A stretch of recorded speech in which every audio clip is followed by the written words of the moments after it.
Hello students, welcome to Kusum classes. तो बच्चों, आज की इस वीडियो में हम करने वाले हैं क्लास 7th के मैथ चैप्टर 8 परिमेय संख्याएं। चैप्टर का नाम है, उसका हम इंट्रोडक्शन करेंगे। परिचय इस वीडियो में बच्चों हम करेंगे, ठीक है बच्चों। और इसके बाद इसके आने वाली वीडियो में हम करेंगे इसकी एक्सरसाइज, ठीक है। तो बच्चों, ये जो परिमेय संख्याएं हैं, परिमेय संख्या, इसके बारे में आपको पता होना चाहिए क्योंकि आप 6 क्लास में भी ये कर चुके हो, ठीक है। परिमेय संख्या को ही इंग्लिश में रैशनल नंबर कहते हैं। तो जो बच्चों परिमेय संख्या होती है वो हमेशा P/Q के फॉर्म में होती है, ठीक है। P/Q के फॉर्म में होती है परिमेय संख्याएं, ठीक है। 6 में आपने परिमेय संख्या के बारे में समझा है, ठीक है। और थोड़ा बहुत इसके क्वेश्चन भी किए हैं इसके ऊपर बेस्ड, इसके ऊपर आधारित क्वेश्चन किए हैं आपने, ठीक है। जैसे मान लीजिए बच्चों, ये मैंने 2/3 लिखा है, ठीक है। तो ये जो भिन्न हो गया ना, ये हमारा भिन्न हो गया, तो इसी को ही हम परिमेय संख्या भी कहते हैं, ठीक है। तो बच्चों, ये 2/3 ये जितनी भी संख्याएं हमारे ऐसे भिन्न के रूप में होती है वो हमारी परिमेय संख्याएं होती हैं। तो देखिए, जैसे बच्चों ये हमारा P/Q है, तो P हमारा अंश है, ठीक है। P हमारा अंश है और Q हमारा हर है, ठीक है। तो मान लीजिए P की जगह पे तो कोई संख्या है और Q की जगह पर अगर हमारा 0 है, ठीक है। Q की जगह पर हमारा अगर 0 है तो 0 से हम 4 को भाग देंगे तो हमारा 0 ही बन जाएगा, और 0 हमारी परिमेय संख्या नहीं आती, ठीक है। 0 हमारी परिमेय संख्या नहीं होती है, परिमेय संख्या के अंदर 0 की काउंटिंग नहीं होती है, ठीक है बच्चों। तो इस चीज़ को आपको याद रखना होगा। देखिए बच्चों, अगर मान लीजिए हमारे पास एक संख्या है 4, ठीक है। तो क्या ये परिमेय संख्या है? तो ये परिमेय संख्या है, क्योंकि अगर मैं इसके नीचे अगर 1 लगा दूंगी तो ये हमारा सिंगल एक मतलब अकेला एक मतलब 4 नहीं है, इसके नीचे 1 भी है, अपने आप 1 इसके नीचे लग जाता है। तो समझ लीजिए हमारा समझ लीजिए हमारा ये 4/1 ये हमारा भिन्न हो गया और ये एक परिमेय संख्या है। इसी तरह मान लीजिए कोई हमारे पास संख्या है जैसे 5 अकेला, ठीक है। तो क्या ये परिमेय संख्या है? तो इसे हम परिमेय संख्या बोलेंगे, इसको हम परिमेय संख्या में काउंट करेंगे, क्योंकि ये अकेला नहीं है, इसके नीचे 1 भी लगा हुआ है, ठीक है। सिर्फ आपको ये याद रखना है कि हर की जगह पे 0 नहीं होना चाहिए, ठीक है। हर की जगह पे 0 नहीं होना चाहिए। अगर नीचे मतलब अंश की जगह पे कोई संख्या दी हुई है और हर की जगह पे 0 है तो वो हमारा परिमेय संख्या में काउंट नहीं होगा। तुल्य के बारे में समझेंगे बच्चों भी हम। समतुल्य परिमेय संख्याएं, तुल्य परिमेय संख्या, ठीक है बच्चों। देखिए, समतुल्य का मतलब ये हो गया, मान लीजिए हमारे सामने कोई संख्या दी हुई है कि -2/3, ठीक है। अब हमें इसका समतुल्य भिन्न निकालना है, तो हम समतुल्य भिन्न कैसे निकालेंगे? देखिए, जैसे मैंने 2 को 4 से अगर गुणा किया, तो अगर मैंने ऊपर 4 से गुणा किया है तो मैं नीचे भी 4 से गुणा करूँगी, ठीक है। तो 2 चौके 8 -8 हो जाएगा और 3 चौके 12, ठीक है। तो ये -2/3 का जो समतुल्य भिन्न होगा हमारा क्या कितना होगा? 8/12 होगा। क्यों होगा? क्योंकि अगर मैं इसकी कटिंग करती हूँ ऊपर नीचे तो हमारा इतना ही आंसर आ जाएगा, -2/3। जैसे कि देखिए, 4 दूनी 8 और 4 तिये 12, तो देखिए -2/3 आ रहा है, -2/3 आ रहा है। तो इसके बराबर हमारा यहाँ भी आ गया ना।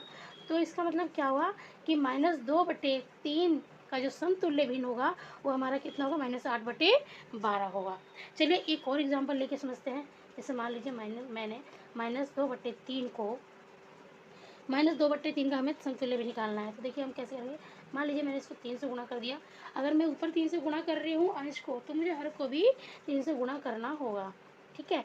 तो देखिए 3 दूनी कितना हो जाएगा? 2 3 कितना हो जाएगा? 6, और माइनस का माइनस तो लगेगा ही, 3 त्रिके 9। अब -2/3 का -6/9 ये हमारा समतुल्य हो भिन्न होगा। क्यों होगा? कि अगर मैं इसकी कटिंग करती हूँ तो ये इतना ही आ जाएगा। देखिए 3 दूनी 6 और 3 त्रिका 9, तो -2/3 आ गया ना, अभी -2/3 आ गया, तो ये इसके बराबर आ गया। तो ये क्या हो गया? इसका समतुल्य भिन्न हो गया। देखिए धनात्मक और ऋणात्मक,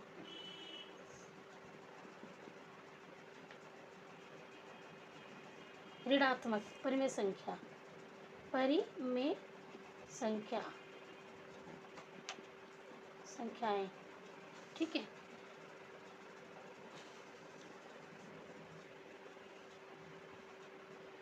तो देखिए बच्चों, धनात्मक का मतलब क्या होता है कि प्लस में और मतलब पॉजिटिव, ठीक है, प्लस।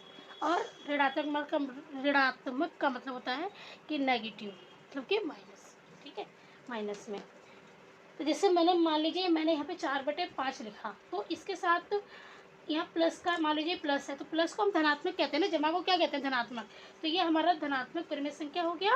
और अगर मैं इसी को -4/5 लिख देती हूँ तो ये मेरा हो गया ऋणात्मक परिमेय संख्या, ठीक है बच्चों। मतलब धनात्मक के साथ जमा होता है, ऋणात्मक के साथ क्या होता है, माइनस का निशान होता है, ठीक है। इसी को पॉजिटिव कहते हैं और इसी को नेगेटिव कहते हैं, ठीक है बच्चों। अब इस मतलब धनात्मक और ऋणात्मक में आपको इतना ही समझने की ज़रूरत है। तो जैसे मान लीजिए कि हमारी संख्या रेखा है, ठीक है, आपकी बुक में भी दी हुई है संख्या रेखा। देखिए ये संख्या रेखा दी हुई है आपकी बुक में, ये रहा, है ना, ये संख्या रेखा दी हुई है। ये हमारा टॉपिक है, एक संख्या रेखा पर परिमेय संख्या है, ठीक है। तो चलिए पहले हम संख्या रेखा बना लेते हैं। ये हमने संख्या रेखा बना ली, बीच में हमारा 0 है। अब इधर तो हमारा होता है धनात्मक वाली संख्या, इधर होती है हमारी ऋणात्मक वाली संख्या है। तो देखिए जैसे ये हमारा हो गया 1 2 3 4 5 6, बराबर डिस्टेंस लेते हैं। जो डिस्टेंस लेते हैं बच्चों यहाँ पे हम वो बराबर लेते हैं। अभी मैंने रफली ऐसे ही बना लिया है, ठीक है। और इधर हम लेते हैं माइनस वाला, -1 -2 -3 -4 -5, ठीक है। अब जैसे मान लीजिए आपसे बोला जाए कि इस संख्या रेखा पर माइनस 3/2 को दर्शाओ, ठीक है। सॉरी, माइनस वाला हम बाद में करेंगे, पहले हम प्लस वाला करते हैं कि संख्या रेखा पर 2/3 को हमें दर्शाना है। तो हम कैसे दर्शाएंगे? तो सबसे पहले देखिए यहाँ पर क्या है, हमारा हर में क्या है, 2 है, हर हमारा 2 है ना, तो हम सबके नीचे बटे में 2 लगा लेंगे। देखिए बच्चों, इस संख्या रेखा पे हमें कितना दर्शाना है, 3/2। तो देखिए ये हमारा 1 हो गया, ये 2 हो गया और ये 3 हो गया, ठीक है। तो ये 3/2 ये हमारा यहाँ पे आ रहा है। तो जो हमारा ये 3/2 में दर्शाना था वो हमारा यहाँ पर है, ठीक है, 3/2। अब देखिए ये यहाँ पर देखिए 2 से 2 कट जाएगा, 2 1 कम 2 और 2 1 कम 2, मतलब ये हमारा 1 आ गया यहाँ पे, ठीक है, 2 से 2 कट गया। तो इसका मतलब ये हुआ कि बच्चों कि 0 से यहाँ तक लेकर ये हमारा 1 है, ठीक है। 0 से यहाँ तक ये हमारा क्या होगा, 1 होगा, यहाँ 0 से यहाँ तक 1 होगा। अब यहाँ पे देखिए 2 1 कम 2, 2 दूनी 4, ये हमारा क्या हो जाएगा, ये हमारा दूसरा नंबर आ जाएगा यहाँ पे, ठीक है, 2 हो जाएगा। 0 से यहाँ पर कितना हो जाएगा, 1 बन जाएगा। और यहाँ से यहाँ पर ये हमारा 2 आ जाएगा, ठीक है। तो फिलहाल आप इतना ही समझिए। अभी इसमें हमें 3/2 दर्शाना था, हमने 3/2 दर्शा दिया धनात्मक, ठीक है। ये हमारी कौन सी परिमेय संख्या है, धनात्मक वाली है। अब चलिए हम दूसरा एग्जाम्पल लेके समझते हैं कि इसी के साथ मैंने माइनस लगा दिया, -3/2, मुझे -3/2 दर्शाना है, ठीक है, स्थापित करना है यहाँ पर संख्या रेखा पर। तो -3/2, अब ये हमारा देखिए 0 है। अब हम इधर चलेंगे माइनस की तरफ, ये ऋणात्मक हमारी परिमेय संख्या है। तो देखिए यहाँ पर भी हर में 2 है, तो सबसे पहले तो हम 2 लगा लेंगे बटे में, ठीक है। -3/2 दर्शाना है, तो देखिए 0 1 2 3, तो ये हो गया हमारा -3/2, ठीक है। ये हमारा हो गया, हमें ये दिखाना था, हमें ये शो करना था, हमने शो कर दिया। -3/2 को हमने यहाँ पर शो कर दिया, ठीक है। तो ये हो गया हमारा माइनस वाला है। तो हम इस साइड ऋणात्मक संख्याओं की तरफ, परिमेय संख्या की तरफ हम देखेंगे। अब यहाँ पर भी देखिए ये 0 से हमारा 0 से 1 कहाँ तक होगा, यहाँ तक होगा।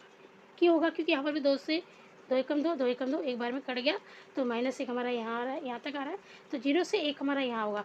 अब 1 से 2 हमारा यहाँ पे हो जाएगा, क्योंकि 2 एकम 2 और 2 दूनी 4 कट जाएगा, ठीक है। तो 2 हमारा यहाँ पर हो जाएगा, 0 से 1 और 1 से 2, ठीक है। तो इतना आपको समझ में आ गया कि परिमेय संख्या पे हम कैसे परिमेय संख्या कैसे हम संख्या रेखा पर शो करते हैं। मानक रूप, अभी जो हमारा टॉपिक है समझने का वो क्या है, मानक रूप, ठीक है बच्चों। जैसे मान लीजिए कि हमें ये -45/30 का हमें मानक रूप निकालना है, ठीक है।